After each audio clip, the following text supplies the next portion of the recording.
साथ रहे कि आज के एपिसोड में ही देखेंगे। मिथिला कहती है आज नवरात्रि है और इस शुभ अवसर पर भुज के लोकप्रिय परिवार माताजी की स्थापना भी करते हैं और हीरो से जड़ा मुकुट भी पहनाते हैं। आज तक ये शुभ कार्य मैं करते आई हूँ, परंतु आज ये शुभ कार्य करेगी मेरी गोपिका बहू। गोपिका बहू, माताजी के लिए जो हम मुकुट लाइए हैं वो दिखाओ। तभी उमा बहन वहाँ पे आती है और गोपिका को रोक देती है और मिथिला जी से कहती है कि सारे रिवाज गोपिका क्यों करेगी। तभी मिथिला बहन कहती है कि आप भूल रही है, गोपिका मेरी घर की बड़ी बहू है। तभी उमा बहन कहती है क्या बड़ी बहू आप ही के घर में है। तभी उमा बहन कहती है ये पंडाल आपके परिवार का नहीं है। तभी मिथिला कहती है 5 वर्ष पूर्व ये अधिकार आपका था, तो 5 वर्ष से ये अधिकार मोदी परिवार का है, परंतु 5 वर्ष से ये अधिकार मोदी परिवार का है और ये क्यों है ये भी अच्छी तरह से जानती है। वहाँ रमीला बहन मीनल से पूछती है ये सब क्या है और ये औरत कौन है जो हर बार यहाँ पे आ जाती है। उमा बहन भुज की नंबर 1 डायमंड ज्वेलर्स थी, लेकिन सक्षम ने हमारा कारोबार आगे बढ़ाया, पूरे बिजनेस को टेक ओवर कर लिया, इसे इनका ये पंडाल हमारा हुआ। तभी से ये हर साल यहाँ आ जाती है क्लेश करने। रमीला आशीष से कहती है इस आग को हमें चिंगारी लगानी है। तभी बा उमा बहन से कहती है उमा बहन जिसके के पास पंडाल होता है उसे अधिकार होता है माताजी को मुकुट पहनाने का, ये किचकिच क्यों। उमा बहन बा से कहती है सभी बहू को एक समान अधिकार मिलना चाहिए और सबसे बेस्ट बहू को सारे अधिकार मिलने चाहिए। मिथिला बहन कहती है कि बहुत सारे अवसर पर मेरी गोपिका बहू अपनी योग्यता सिद्ध कर चुकी है और ये भी सिद्ध कर चुकी है कि वो मेरी बहू है और इसीलिए माता जी को मुकुट पहनाने का और जोत जलाने का अधिकार गोपिका बहू को है। तभी उमा बहन कहती है पेड़ पर चढ़ने से अगर कोई योग्य सिद्ध हो तो नारियल का पेड़ सबसे योग्य है। तभी वहाँ पे औरतें उमा बहन को कहती है छोड़िए उमा बहन, वर्षों से मोदी परिवार ही पंडाल चलाते आ रहा है।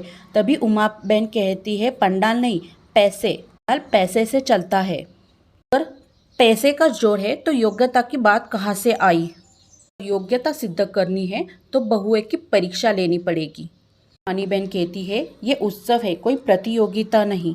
तभी मिथिला बहन नानी बहन को चुप करवा देती है और कहती है कि इन दोनों में एक प्रतिस्पर्धा चलेगी। स्पर्धा में सारी बहुओं को परखा जाएगा, अंत में परखा जाएगा कौन सबसे निडर है और उसी को अधिकार मिलेगा कि वो माताजी को मुकुट पहनाए और दिया जलाए। मुझे विश्वास है कि वो मेरी गोपिका बहू होगी। उमा बहन मिथिला को कहती है आप भ्रम में हो, गोपिका आपकी बहू नहीं है, सक्षम मीनल जी का बेटा है और गोपिका बहू उनकी बहू है। आपको तो कभी कोई औलाद पैदा ही नहीं हुई, तब सक्षम कैसे आपका बेटा हुआ और गोपिका कैसे आपकी बहू हुई।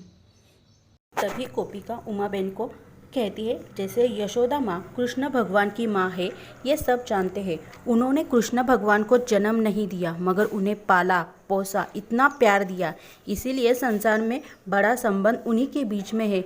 जन्म देना बहुत बड़ा वरदान होता है, पर उसे पालना पोसना प्यार करना बहुत बड़ा कर्तव्य, और कर्तव्य वरदान से ऊपर होता है।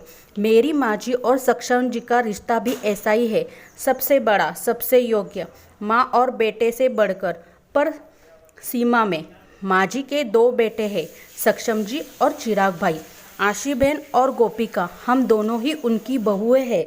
तभी मिथिला गोपिका को कहती है सर पर हाथ रखकर आशीर्वाद सदैव खुश रहो। तभी मिथिला कहती है रही बात प्रतिस्पर्धी की, तो नवरात्रि खुशियों का पर्व है। इस प्रतिस्पर्धा का अर्थ ये नहीं है कि किसी स्त्री को नकारा जाए और किसी दूसरी स्त्री को अपनाया जाए, बल्कि स्पर्धा का पीछे भावना ये है किसी ऐसी स्त्री को सामने लाया जाए जिसे अपने भीतर के देवी तत्व को पहचाना है।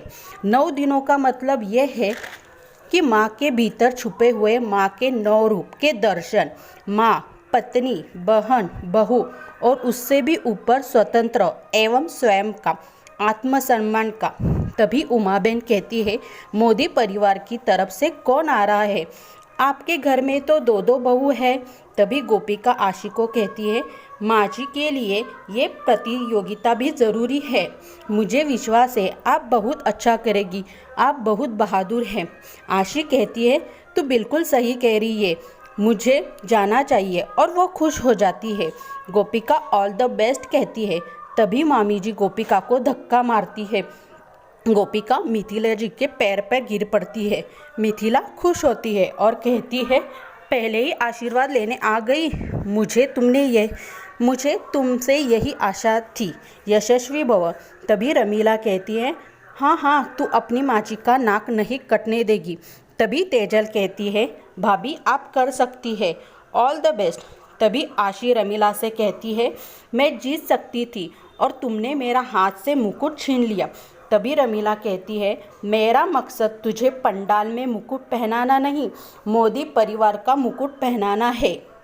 एक लक्ष्य पूरा हो गया है, चिराग और मीनल तेरी साइड है। दूसरा लक्ष्य है तभी पूरा होगा जब गोपिका सब साइड कर लेगी। मेरी नौकरानी, मुझे मेरे घर वापस चाहिए। हम गोपिका का पूरा पोल मेनकी के सामने खोल देंगे। तभी तेजल कहती है, आज का कंपटीशन रूल होगा देवी माँ की मूर्ति की सजावट का, जिसके लिए सभी को अलग अलग मूर्तियाँ दी जाएगी। कंपटीशन का रूल है, माता जी को दी हुई साड़ियाँ आप यूज़ कर सकते हैं। और दूसरा रूल, शाम 6 बजे तक यानी 4 घंटों में आप सभी को यहीं पर आना है। शाम 6 बजे तक मूर्ति को सबसे सुंदर सजाएगा, वही यह कंपटीशन जीतेगा। मीनल मिथिला को कहती है, अच्छी बात, कितनी अच्छी बात, गोपिका भी आप ही की तरह परिवार के लिए हिस्सा ले रही है। और कंपटीशन शुरू हो जाता है। सभी बहुएं साड़ी लेकर जाती है। तभी रमीला आशी को कहती है, देखा, इस डरपोक को अब सारे भुज को पता चल जाएगा मेनकी की बहू कितनी डरपोक है, और मेनकी उसे धक्के मारकर घर से निकाल देगी। और अंत में गोपिका को साड़ी मिलती है जिस पर दाग लगता है। बा कहती है, शाबाश गोपिका बहू। वहाँ तेजल का फ़ोन नहीं लगता, वो गुस्से में होती है और गोपिका के भाई से टकरा जाती है।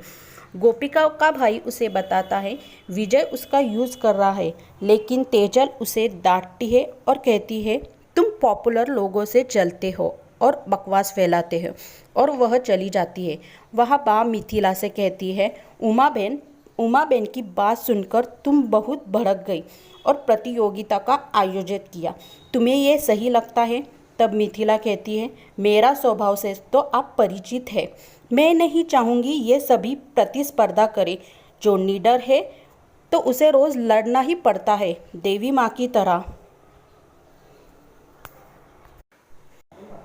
गोपिका जिस तरह सभी परिस्थितियों को संभालती है, वैसे आज की बहुएं नहीं संभाल पाती। मुझे यकीन है मेरी गोपिका बहू निडर है, सबल है। देखो ना, पेड़ पर चढ़ी और अंगूठी निकाल लाई। मेरी गोपिका बहू ही जीतेगी। गोपिका साड़ी को धोकर दाग निकाल लेती है। तभी वहाँ आशा आती है और गोपिका को कहती है, तेरी साड़ी गीली है। वहाँ सारी बहुओं की मूर्ति रेडी हो गई। तभी गोपिका बताती है, साड़ी को सूखने में तो 2 घंटे लगेंगे। आशी कहती है, ला मैं तेरी हेल्प कर देती हूँ, और वह रसोड़े में लेके जाती है और कहती है, माइक्रोवेव में सुखाते हैं। तब गोपिका कहती है, इसमें हम खाना गर्म करते हैं। आशी कहती है, इसमें बहुत सेटिंग होती है, हमारी खारी बिस्किट सील जाती थी तब हम इसी में सुखाते थे, और घर में गैस ख़त्म हो जाता था तब पापड़ भी हम इसी में सेकते थे। हीट का मतलब गरम, धूप में साड़ी भी गरम से ही सूखती है ना।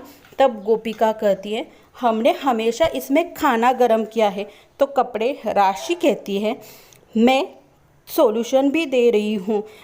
तुझे सॉल्यूशन दे रही हूँ, गड़बड़ हुई तो मुझे मत बोलना।